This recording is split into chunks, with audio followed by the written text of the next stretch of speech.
সাবধান মহিলা মা বোনেরা, প্রস্রাবের পর পানি ব্যবহার করবার পরে আপনার আলাদা কাপড় নেন কিনা। যদি আলাদা কাপড় না নেন তাহলে কি হবে শুনলে আশ্চর্য হয়ে যাবেন। পুরুষের জন্য যেমন ঢিলাকুলুপ ব্যবহার করা আবশ্যক, নারীদের জন্য ঢিলাকুলুপ ব্যবহার করা আবশ্যক। ঢিলাকুলুপ ব্যবহার না করলে কি পাপ হবে সেটা আগে শুনুন, শুনলে আশ্চর্য হয়ে যাবে। একবার বিশ্বনবী মুহাম্মদুর রাসূলুল্লাহ সাল্লাল্লাহু আলাইহি ওয়াসাল্লাম সাহাবায়ে কেরামদেরকে নিয়ে চলতেছিলেন। হঠাৎ করে বিশ্বনবী মুহাম্মদ সাল্লাল্লাহু আলাইহি ওয়াসাল্লাম নজর করে দেখলেন দুটি কবর পাশাপাশি, কিন্তু দুটি কবরের মধ্যে আযাব চলতেছে। দুটি কবরের মধ্যে দাও দাও করে আগুন জ্বলতেছে। বিশ্বনবী মুহাম্মদুর রাসূলুল্লাহ সাল্লাল্লাহু আলাইহি ওয়াসাল্লাম সাহাবায়ে কেরামদেরকে নিয়ে সামনে গেলেন আর বললেন, ও সাহাবীরা, তোমরা তাকিয়ে দেখো, এই যে দুটি কবর দেখতেছো, এই দুটি কবরের মধ্যে আগুন জ্বলতেছে। সাহাবায়ে কেরাম বলেন, ইয়া রাসূলুল্লাহ, দুটি কবর নতুন দেখা যায়, মুসলিমের কবর হবে। বিশ্বনবী মুহাম্মদ সাল্লাল্লাহু আলাইহি ওয়াসাল্লাম বলেন, হ্যাঁ, মুসলমানদের কবরই। তারা আমল কম করে নাই, 5 ওয়াক্ত নামাজ আদায় করেছে, রোজা রেখেছে, তারা সঠিক মতো ইসলামের আমলগুলো করেছে, হজ করেছে, যাকাত প্রদান করেছে, কিন্তু তারপরও দুটি কবরের মধ্যে আযাব। সাহাবায়ে কেরাম বলেন, নবী, এই দুটি কবরের মধ্যে আযাব কেন হচ্ছে? এই দুটি কবরের মধ্যে আগুন কেন জ্বলতেছে? বিশ্বনবী বললেন, বড় কোনো পাপের কারণে নয়, দুটি ছোট পাপ তারা করেছিল। কি পাপ করেছিল?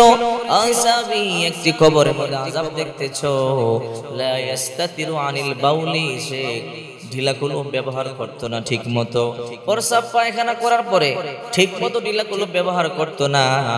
দ্বিতীয় নাম্বার কবরের মধ্যে আযাব হইতেছে, লা ইয়াস্তান ওয়ায়ামশি বিন নামিমা, চলতে ফিরতে মানুষের গীবত করতো। দুটি কবরে দুই কারণে আযাব। একটা, লা ইয়াস্তাতিরু আনিল বাউল, ঢিলাকুলুপ ব্যবহার করতো না, প্রস্রাব করে ঠিক মতো ঢিলাকুলুপ ব্যবহার করতো না। 2 নাম্বার, ওয়ায়ামশি বিন নামিমা, চলতে ফিরতে মানুষের গীবত করতো। আমাদের সমাজে এমন মানুষ আছে 5 ওয়াক্ত নামাজ পড়ে, রোজাও রাখে, হজও করে, যাকাতও দেয়, দান সদকাও করে, কিন্তু গীবতও করে। যতক্ষণ পর্যন্ত গীবত না করবে তার পেটের ভাত হজম হবে না। ওই গীবতকারী যত আমল করুক না কেন তার কবরে আযাব হবেই হবে। আল্লাহ তাআলা বলেন, ওয়ালা ইয়াগতাব বা'দুকুম বা'দা আইয়ুহিব্বু আহাদুকুম আইয়াকুলা লাহমা আখিহি মাইতান ফাকারিহতুম ওয়াত্তাকুল্লাহা ইন্নাল্লাহা তাওয়াবুর রহিম। রব্বুল আলামিন বলেন, সাবধানে কেউ পরের গীবত করো না। তোমরা কি তোমাদের মরা ভাইয়ের গোশত খেতে পছন্দ করো? না, না, অপছন্দনীয় জিনিস। মরা ভাইয়ের গোশতের চাইতেও বেশি নিকৃষ্ট হলো গীবত।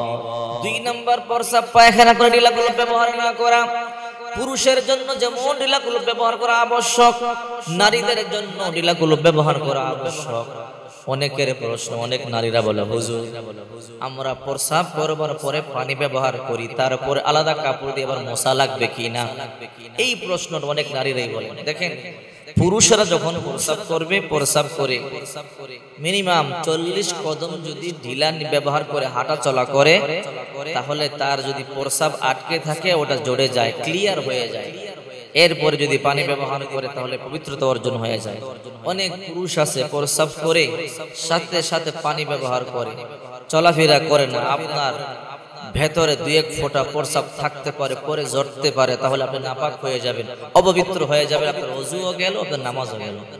আর মহিলাদের জন্য প্রস্রাব করে ঢিলাকুলুপ ব্যবহার করে হাঁটার দরকার নেই, মহিলারা ডাইরেক্ট পানি ঢেলে দিলেই হয়ে যায়।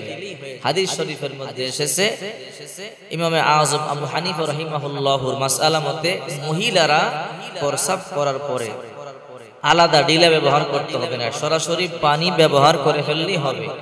তবে অনেকে বলে আলাদা কাপড় দিয়ে মুছতে হবে কিনা। আলাদা কাপড় দিয়ে মোছা উত্তম, আর যদি আলাদা কাপড় না থাকে, না মোছেন, এত কোনো সমস্যা নাই। এই জন্য যারা প্রশ্ন করেন, হুজুর, মেয়েরা প্রস্রাবের পরে পানি ব্যবহার করবার পরে আলাদা কাপড় দিয়ে মুছতে হবে কিনা? না, না, মোছার জরুরি নয়, তবে মুছলে ভালো। যদি আপনার কাপড় না থাকে তাহলে আপনার মোছা জরুরি নয়। এই জন্য হে মা বোনেরা, আপনারাও কিন্তু প্রস্রাব করে পানি ব্যবহার করবেন।